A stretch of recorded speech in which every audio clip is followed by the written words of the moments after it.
Hi, my name is Bassem Bernawi and I'm from Saudi Arabia. Today, actually, I'm making a presentation about the need of calibration, as you see here, and that's what the title is going to be about. All right. So first of all, we'd like to speak about what calibration means like for you as a student, as a writer. So as a student, as a writer, calibration means a lot, and I will actually start with what the meaning of calibration for you as a student. So as a student, like you're gonna need calibration in so many different stages of your education career. So for example, right now we are taking a lot of courses at JU, and with some professor they may really actually ask you about like collaborate with your classmates to provide or develop like whatever work you have to get done. For a real example right now in real life, I'm taking an art 223, which is glass blowing at JU. And our professor really asked us like to work together in groups to develop like specific art with class. And has a lot of things like to do with art because in glass blowing, as a student, it's so hard for you like to work by yourself because there is so many stuff that you really have to focus in, and especially about safety. Like when it comes to glass blowing, you're working with a lot of stuff that's like really sharp and really hot. So you need like to collaborate with groups of students who's gonna like actually ensure that you're working in a safe area. There is no hazard that's gonna affect you. And secondly, we're gonna actually speak about like calibration as a writer. So as a writer, like it actually goes the same way and same things with like as a student. Because as a writer, when you write a book and you want to like launch this book, you can't like just do everything by your own. You have to collaborate with different people who's gonna actually take care of the cover of the book, who's gonna give you actually the title or the name, because this might happen a lot of times. Not all the writers like develop everything by themselves, even though there are some of them have done it, but it's just like 1% or 3%. And mostly you're gonna have different people's gonna help you with it. And this is gonna also like make the work way easier than it's supposed to be. And then actually we'll go like collaboration with working, collaboration with writing tutor. So you see the title that it says like collaboration with writing tutor, and I think you guys like all of you are like wondering what does that mean. So as you see here, like school like writing centers, and I'm pretty sure guys you might like you I think so that you have ever like you have never ever heard about writing centers. So what writing centers do, they actually all like like exist in schools and universities, and these writing centers are actually going to help the students to come up like with a topic and to write in a really good way. And they have specific tutors that already get assigned by the university, who didn't like who they already assigned by the university to help students, to help them like improve their writing and tell them like write in the correct ways. And the most important things about it, that's it, they don't really charge any cents. And as you see here, it says like no charging at all. So this writing centers, it's for free 100%, no matter if you're like in a private school or private university or like private like college or public college. It's all gonna be the same, because a lot of students, especially students who studying like in the private schools or like private universities, they have paid a lot of money for the university to take a lot of courses, or they might, some students also like working two jobs while they're studying, and some of them are like have taken loan. So it's kind of hard for them to pay like an extra money, especially when you gotta tell a student that you have to pay more so you can improve and like especially improve your writing, because in some jobs they don't really use writing at all, due to the improvement of the technology. Writing like is the needs of writing just getting like lower and lower every single year. And thirdly, we have like collaborational work. So collaboration almost certainly plays a role in your work life, and it plays a really big role in your real life, especially if you're working in one of these jobs, which is like engineering, designers, and like when you're working like in the technology markets, it's like Best Buy to Google. So let's start with like engineering. So actually, in engineering, they really need to collaborate and work together.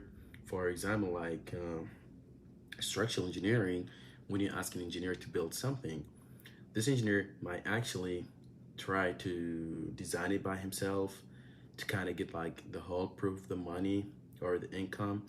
But in one point, it's so hard. It depends like what kind of things he's gonna build. If you're building a tower, it's almost impossible like for one engineer to do all that by himself. So all this engineering have to collaborate together to develop and make sure 100% that's the thing that building, it's really safe. And secondly, we have the designer. So designer, editors, they have also like to collaborate because collaborating is gonna really help them to kind of produce book, produce like magazines. And thirdly, we have like Best Buy. I never anything know Best Buy to Google and all these places. It doesn't matter. It doesn't have special to be Best Buy to Google, but for Best Buy and Google, they rely 100% in collaboration because in their technology market, they have to collaborate to kind of develop new products. Some people are doing analysis to know what people, what the civilians really needs, so they can like actually provide that to them. Because other ways they won't like get the benefits of their products, or they might like just launch it in the market, and since the people don't really need this stuff, they're not gonna buy it. And I think you guys already have got the idea. All right, and lastly, we have like some tips for collaboration effectively. So we're gonna go first with like finding a way of recognizing. So basically, if you're like you already like collaborated with a group, or your instructor, your professor just tell you like to kind of uh, develop work with or website, or no matter with specific student, with a classmate. So you have really to know how to recognize, like how to find a way to recognize, because if one of your classmates or one of your group are like speaking, and you guys actually you're not like you are not basically writing notes on all these things, it's gonna be so hard. So what I mean, like the bottom of the line is that don't really depends on someone to write notes, or don't depends on your memory, because you always need to write the notes in case that you're gonna forget them, or in case you all of you guys gonna rely on each other, and you get in a point that no one have like recorded or have noted anything. And secondly, we have like listen carefully. Of course, like when you work in a group, you have to listen carefully and respectfully about what people are talking about, even though you feel like, or you are sure 100% that's what they're talking about is wrong. But if you're not gonna listen carefully, you're not gonna you will never know how to kind of correct them. And the most important thing is like being respectful. When you work with the people and you work in a group, you have to be respectful. Other ways, no matter what how professional you guys are, you're not gonna develop a really good things, and it's not gonna be really healthy professional, like really healthy professional conditions, I would say. Right. Thirdly, we have like get organized. So before any meetings or anything, you guys have to get like organized. You gotta really know what you're gonna present for them, what kind of ideas you're gonna show to them. Cause by planning for everything and for every single step, it's gonna first of all like give you a lot of time, and you're gonna be ahead of the schedule, and it's gonna prevent a lot of mistakes by planning. All right, fourthly, we have like expect to unexpected. So if I have people in front of me right now, I would really ask them what does that mean, because this is really deep. And what it really means is like you gotta expect the things that it will never happen. The things that did not used to happen. For example, we have a due today, and I have to kind of like submit my assignment at this day. What I have to do to kind of expect the unexpected is like doing that project kind of earlier a few days ago. So, because you would never know what's might happen in that day, you have to kind of like give yourself a free window in case something unexpected happen. For example, like getting sick or getting injured or any like reasons for absence. Because sometimes you're like one of your classmates is supposed to write a text or develop something in that day. Something happened to him, so he would never do it. And if you guys did not give a big window for yourself, you're gonna miss that deadline. And lastly, we have like be flexible about how you meet. So like nowadays, it's kind of like there's no excuse for delaying meetings because there's so many different ways that you guys can meet, and there's so many different like apps, applications, and websites.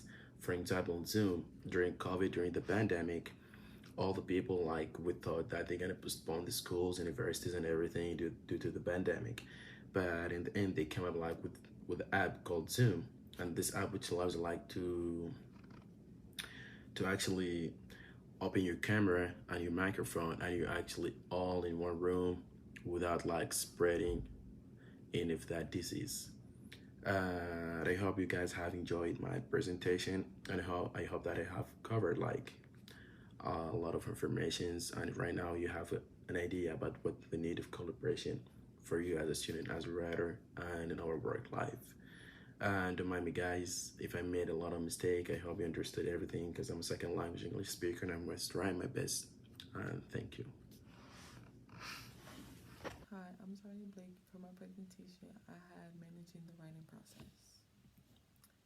Writing to me in the beginning is kind of like riding a bike in a way. It's not something that you're really good at in the beginning, but the more comfortable you get with it, the more better you'll get at it, honestly. And I feel like you should approach writing piece by piece and figuring out what's the best technique for you to write, because once you feel like figure out what technique is best for you, the better you'll get at it. This next topic is figuring out what writing habits are best for you.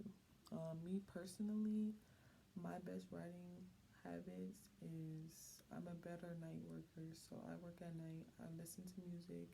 It just puts me in a relaxing mood and it helps me write better. I'm better at analyzing everything with music on, and not music that's like hip hop, but like more slow music, calm music like R&B. Helps me stay in the mood, in the work mood, to help me complete that writing. Understanding your assignment. Most writing assignments require you to identify something. You can look for words like argue, evaluate, analyze to help you specify a genre which will help you approach your topic in your own way. I feel as if when you're approaching a topic, you should approach it in the right way, but with the right information. So you should have gathered information about the topic and make sure you can come at it strongly so that you aren't like really lost while approaching that topic. Coming with the topic. If you are able to choose your own topic, think of something that you are passionate about, of course, or very interested in, or a conflict that you really want to dig deep into. It's not, I feel as if you are passionate about a topic, that's going to be definitely one of your best writings, because something that you're passionate about is something that you can dig deeper into, that have your writing like, oh my gosh, she's really passionate about this topic. This is something that she really loves. Consider your rhetorical situation. You are going to always have an audience being targeted while you are writing. So when you are writing, you should always figure out who your audience is. So what I mean, figuring out who your audience audience is, let's say you're talking to kids, you should address it in the right way. You should always have the correct information when approaching your audience or introducing your topic to the audience or even writing a topic out to them. You should always know what you're addressing and how you're addressing your audience, because you don't want them lost about how you're writing that essay. You don't want them lost. So always analyze your topics correctly. Scheduling your time. Always make sure you have time to do your work. Do not cram everything together, because it's not going to be your best writing. I personally said, like I said in the beginning, me personally, I like to break things down piece by piece. Like, I'm more of a okay, so I'm gonna summarize this passage here, and later on in the day I'm going to put the pieces together to help connect this essay, and try to like break everything, like I said, break everything down piece by piece, because the more you clam things together, it's probably not going to be your best writing, because when you break things down piece by piece, you are able to analyze it more, or are able to better figure out the situation than just rushing and trying to get the assignment done. Generating ideas. Brainstorming is a way to generate ideas without worrying about whether they are useful or not. Always take a few minutes to focus on your topic. Write on a separate paper everything that could possibly help you with your writing, so that you can tie it all together. Me personally, I'm more of a brainstormer. I like to, okay, this can help me here. I'm gonna write this down. This can help me in this way. I'm gonna write this down. And once I get to putting my essay together or my writing together, I have certain information that I can put together to help that writing. Clustering is another strategy for generating ideas visually. Write down words or phrases that helps you summarize your topic, add shapes, and you can also add words that will help you connect to the original word. I'm not really a clustering type of person. Like I said, I'm more of a brainstormer. I'm more of a write down information and putting it all together in the later situation. But clustering is another good strategy, honestly, because it helps you point out like highlighted situations. I say highlighted because, like I said, you can add words to like tie it to the original word, but as I stated, I'm more of a brainstormer rather than clustering. But this will complete my presentation. I hope you enjoyed it. I hope this helped future writers, and thank you.